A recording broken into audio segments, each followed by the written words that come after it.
Assalamualaikum warahmatullahi wabarakatuh. Nama saya Firas. Saya absen 9 dari kelas 10 MIPA 3, ingin mempresentasikan tentang perjuangan dakwah Rasulullah Shallallahu Alaihi Wasallam di kota Mekah. Materi kali ini adalah perjuangan Rasulullah di Mekah. Materi kali ini terbagi atas 5 bab. Bab pertama, dakwah secara rahasia. Bab kedua, dakwah secara terang-terangan. Bab ketiga, hijrah pertama dalam Islam. Bab keempat, hijrah Rasulullah ke Taif. Bab kelima, permulaan kaum Ansor menganut Islam. Bab pertama, dakwah secara rahasia. Nabi Muhammad SAW mulai mengajak manusia untuk menyembah Allah semata dan menyuruh meninggalkan berhala. Akan tetapi dakwah tersebut dilakukan secara rahasia guna menghindari tindakan buruk orang-orang Quraisy yang fanatik dengan keyakinannya Nabi Muhammad SAW sebelum melakukan dakwah di majelis-majelis umum orang Quraisy dan tidak melakukan dakwah kecuali kepada orang terdekatnya. Orang-orang pertama yang masuk Islam adalah Khadijah binti Walid dan Ali bin Abi Thalib, Zaid bin Haritsah, mantan budak Rasulullah SAW, dan Abu Bakar bin Abi Kufaha, Utsman bin Affan, Zubair bin Awam, Abdurrahman bin Auf, dan Sa'ad bin Abi Waqqas. 12 mereka ini bertemu dengan Nabi Muhammad SAW secara rahasia apabila salah seorang di antaranya mereka ingin melaksanakan salah satu ibadah. Mereka pergi ke lorong-lorong Mekah seraya bersembunyi dari pandangan orang-orang Quraisy. Dan ketika penganut Islam sudah mencapai lebih dari 30 lelaki dan wanita, Nabi SAW memilih tempat salah seorang dan dari mereka yaitu rumah Al-Arqam bin Abi Al-Arqam sebagai tempat pertemuan. Bab kedua, dakwah secara terang-terangan. Nabi Muhammad SAW diperintah oleh Allah untuk menyampaikan dakwanya secara terang-terangan sebagaimana Allah berfirman dalam Quran surat Al-Hajr yang artinya, maka sampaikanlah olehmu secara terang-terangan segala apa yang diperintahkan kepadamu dan berpalinglah dari orang-orang yang musyrik. Dan surat Al-Asy'ara yang artinya, dan berilah peringatan kepada kerabat-kerabatmu yang terdekat dan rendahkanlah dirimu terhadap orang-orang yang mengikutimu, yaitu orang-orang yang beriman. Dan Quran surat Al-Hijr yang artinya, dan katakanlah sesungguhnya aku adalah pemberi peringatan yang menjelaskan. Dakwah Nabi Muhammad SAW secara terang-terangan ini mendapat tantangan dan ditolak oleh bangsa Quraisy dengan alasan bahwa mereka tidak dapat meninggalkan agama yang telah diwariskan oleh nenek moyangnya, dan tradisi tersebut sudah berakar dalam diri mereka. Rasulullah pun sedikit memberi reaksi untuk mengingatkan mereka akan perlunya membebaskan pikiran dari belenggu taklid. Selanjutnya Nabi Muhammad SAW menjelaskan bahwa Tuhan-Tuhan yang mereka sembah itu tidak dapat memberikan faidah atau bahaya sama sekali. Bab ketiga, hijrah pertama dalam Islam. Ketika Nabi Muhammad SAW melihat keganasan kaum musyrik kian hari kian bertambah keras, sedang beliau tidak dapat memberikan perlindungan kepada kaum muslimin, maka beliau berkata kepada mereka, alangkah baiknya jika kamu dapat berhijrah ke negeri Habasyah, karena di sana terdapat seorang raja yang adil sekali. Di bawah kekuasaannya tidak seorang pun boleh dianiaya. Karena itu pergilah kamu ke sana sampai Allah memberikan jalan keluar kepada kita, karena negeri itu adalah negeri yang cocok bagi kamu.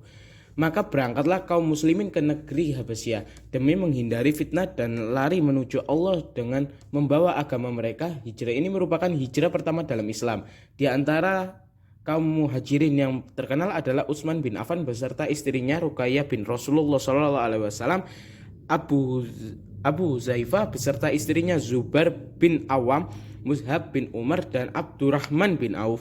Pada akhirnya sahabat Rasulullah SAW sebanyak 80 lebih berkumpul di Habasyah.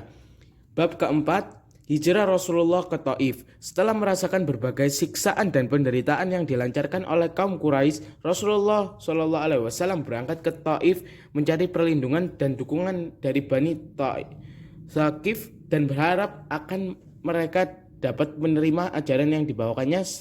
Setibanya di Taif, beliau menuju para pemuka Bani Thaqif sebagai orang-orang yang berkuasa di daerah tersebut. Beliau berbicara tentang Islam dan mengajaknya mereka untuk bermain kepada Allah. untuk beriman kepada Allah. Tetapi ajakan beliau tidak mentah-mentah dan dijawab secara kasar. Kemudian Rasulullah SAW bangkit dan meninggalkan mereka seraya berharap supaya mereka menyembunyikan berita kedatangan Nabi dari kaum Quraisy. Tetapi mereka menolaknya. Bani Thaqif justru mengerahkan penjahat dan para budak untuk mencerca dan melemparinya dengan batu sehingga mengakibatkan cedera pada kedua kaki Rasulullah SAW. Zaid bin Harisah berusaha melindungi Nabi dari serangan, akan tetapi beliau kewalahan dan akhirnya ia sendiri mengalami cedera pada kepalanya. Bab kelima, permulaan kaum Ansor menganut Islam. Setiap musim haji tiba, Rasulullah SAW selalu menemui kabilah-kabilah yang datang ke Baitul Haram, membacakan kitab Allah kepada mereka dan mengajaknya untuk mentauhidkan Allah, tetapi tidak seorang pun yang menyambut ajakannya. Pada tahun ke-11 kenabian, Rasulullah SAW mendatangi kabilah-kabilah sebagaimana yang sering dilakukannya setiap tahun. Ketika berada di Aqabah, suatu tempat antara Mina dan Makkah, tempat melempar jumrah, Nabi Muhammad SAW bertemu dengan kelompok orang dari kabilah Khazraj yang sudah dibukakan hatinya oleh Allah untuk menerima kebaikan. Rasulullah SAW bertanya kepada mereka, "Kalian siapa?" "Kami orang-orang kabilah Khazraj." Beliau bertanya lagi, "Apakah dari orang-orang yang bersahabat dengan orang Yahudi?" Mereka menjawab, "Ya, benar." Nabi SAW bertanya, "Apakah kalian bersedia duduk bersama kami untuk bercakap?" Jawab mereka, "Baik." Lalu mereka duduk bersama Nabi SAW.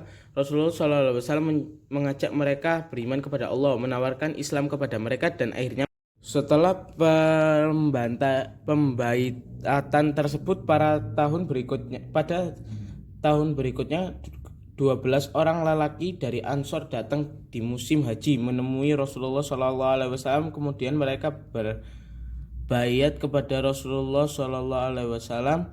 Setelah pembaitatan, para utusan kaum Ansor itu pulang ke Madinah bersama dengan mereka. Rasulullah SAW mengikut sertakan Mus'hab bin Umar untuk mengajarkan Al-Quran dan hukum-hukum agama. Mus'hab bin Umair adalah salah seorang sahabat muda Nabi SAW yang masuk sebelum hijrah. Ia adalah seorang pria tampan dan pintar, penuh dedikasi dan dermawan. Ia pernah ikut dalam perang Badar bersama Rasulullah SAW dan perang Uhud, dan pada akhirnya ia terbunuh sebagai syahid. Mus'hab bin Umar adalah orang pertama melakukan sholat Jumat di Madinah. Sekian video presentasi saya. Terima kasih telah menyaksikan. Wassalamualaikum warahmatullahi wabarakatuh.